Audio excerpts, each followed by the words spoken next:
We was hitting everything of consequence. Shipyards, gasworks, oil farms, everything of consequence. Nearly all the bombs are dropping in the proper target area. That night, 250 bombers returned. The burning docks and warehouses an unmistakable marker. But Goering's change of tactics relieved the pressure.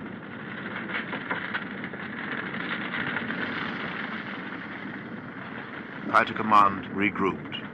London burned.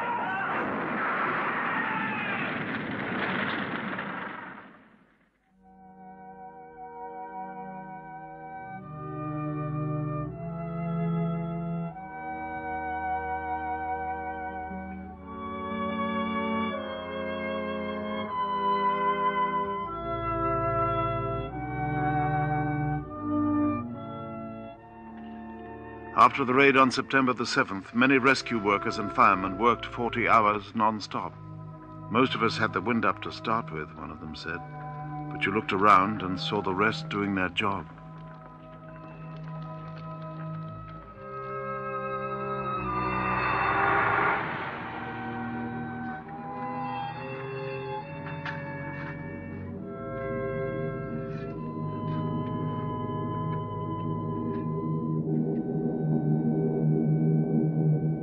On September the 15th, the Luftwaffe mounted another major daylight attack, expecting no opposition. But this time, the Spitfires and Hurricanes were waiting for them.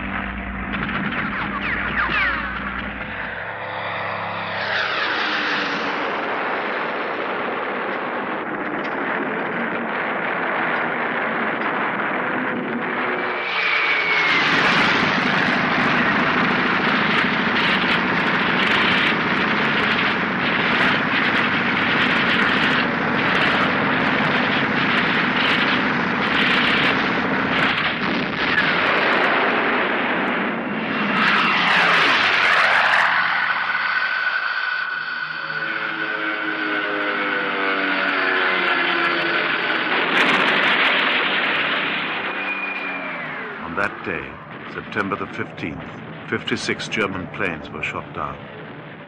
Britain had retained command of the air by day. The Royal Air Force had won the Battle of Britain.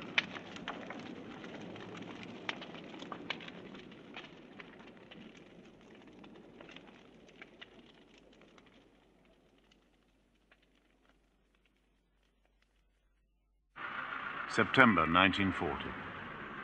Now there were no more daylight raids, and there could be no invasion before the spring. But Britain's cities became targets for the night bombers. For 76 nights in succession, London was bombed.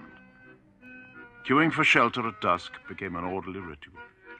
The evening alert, the dawn all clear, part of Londoners' lives.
I used to hear the planes come over at night time, and they were, in my opinion, trying to break the backs of the houses. Yeah. I used to listen and shudder with the next one's mine. They'd have a stick of, say, 6 bombs. 1, 2, 3, 4. This is mine. No, over the next one they'd go. Miss my house. And that used to go on all night. Well, about 10 to 8, I said to my wife and my in-laws, well, I'll be off now. And I just walked out the door, lovely big 3-floor houses they were. And I just walked up Approach Road about 20 yards from the church, which was our post. And suddenly there was nothing. I heard nothing. And I've talked to people afterwards. And the bomb that hit them, they never heard. Now, I wonder if the people who are sitting here now had that same experience. The bomb that hit you, you never heard. And I fell flat on my face. I picked myself up, I turned around, all I could see was just a grey curtain hanging down the middle of a wide road, about twice as wide as this pub. There was just a brownish grey curtain hanging there.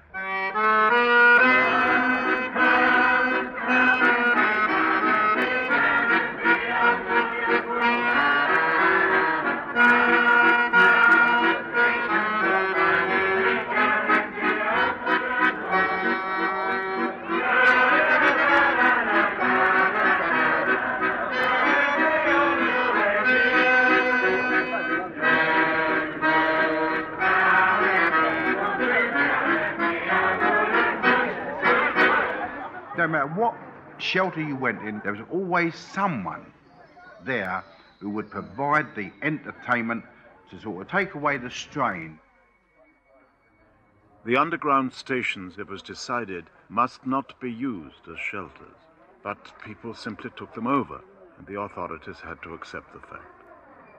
Well, we was all singing, we was all happy, just like there was no war at all. There was a canteen there, and I used to sing as well for the people and cheer all the people up when the bombs was going. Until one night it was very bad, and I was just under the seat and praying for the big guns to start.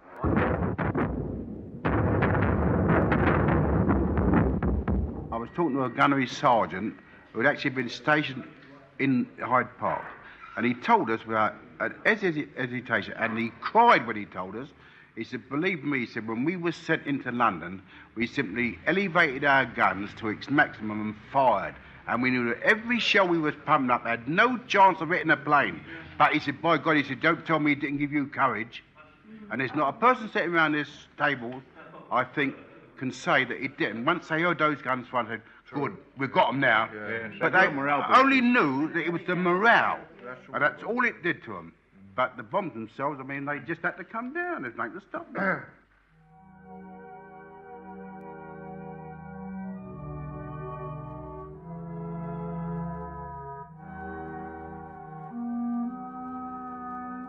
For 76 mornings, rescue squads dug through rubble searching for survivors. A bomb dropped on a block of flats, about 4 stories, and it took the whole front out. And they said, there's an old chap up there, he won't go in the shelter. So we go up, and when we got up there, there's an old chap there snoring his head off, about 20 empty bottles round his bed, and the bed's nearly out in the street. And he never woke up then.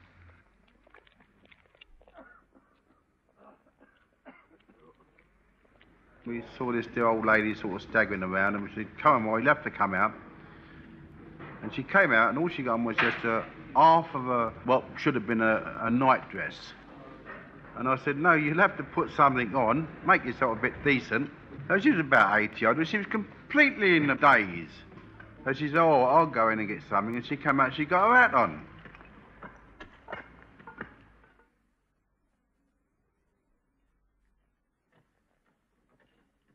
People somehow got to work through a nightmare of upended buses, cratered roads, bombed railways.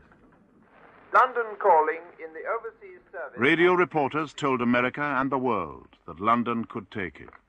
The spirit of Londoners won sympathy and help, but the United States remained neutral. While Britain stood alone from September 1940 to May 1941, 40,000 people were killed in raids, half of them Londoners. Hundreds of thousands of people were homeless, eating, living, sleeping in rest centers. Clothing and everything else had vanished with their homes, but not morale.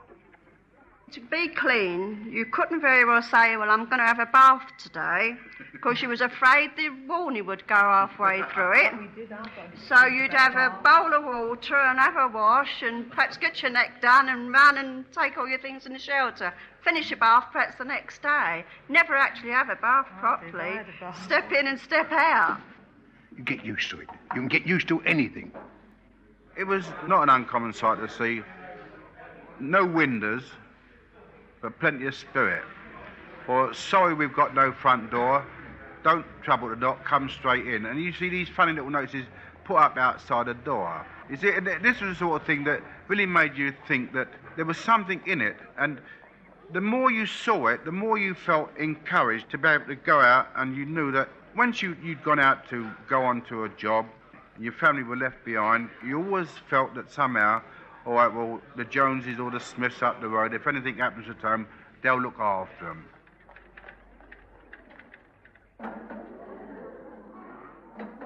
Factories went on working by night as well as by day.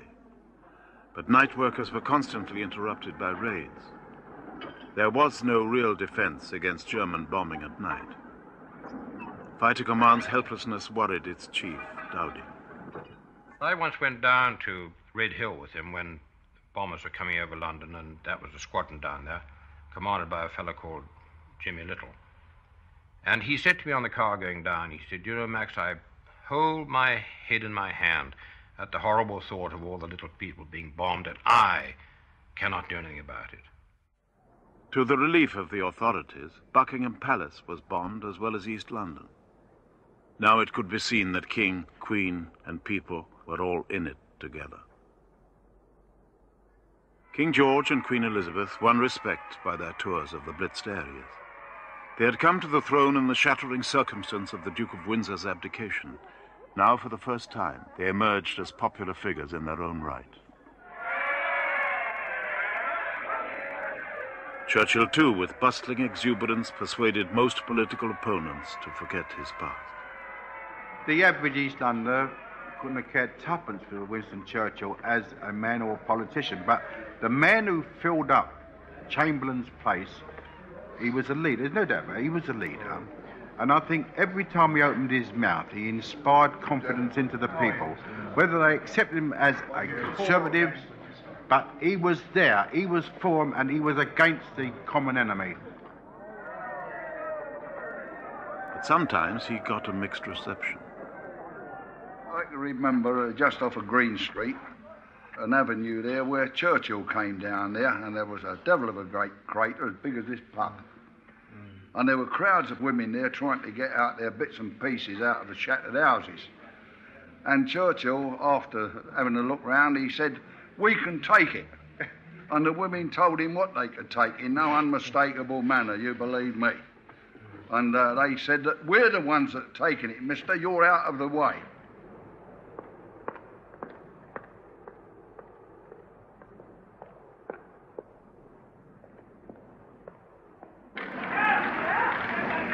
December the 29th, 1940.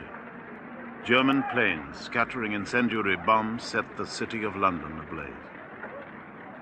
There were 1,500 fires in and around the city. St. Paul's Cathedral was surrounded by fire.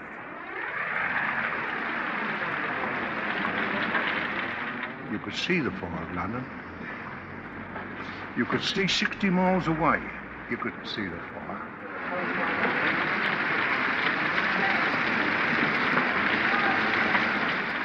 That night when the fires were burning, I was in a shelter and it was burning above me. And we all had to get out. And we wasn't panicking a bit. And we had to run to the middle of the turn to the top of the commercial road in the factory where they had the shelter down below in the basement. And as we were running along, there was all fires, all burning all. I could feel the hot on the floor. The puddles were hot. And when we got into the shelter, we stood all night sleeping on each other's shoulders. I stood all night sleeping on somebody else's shoulder.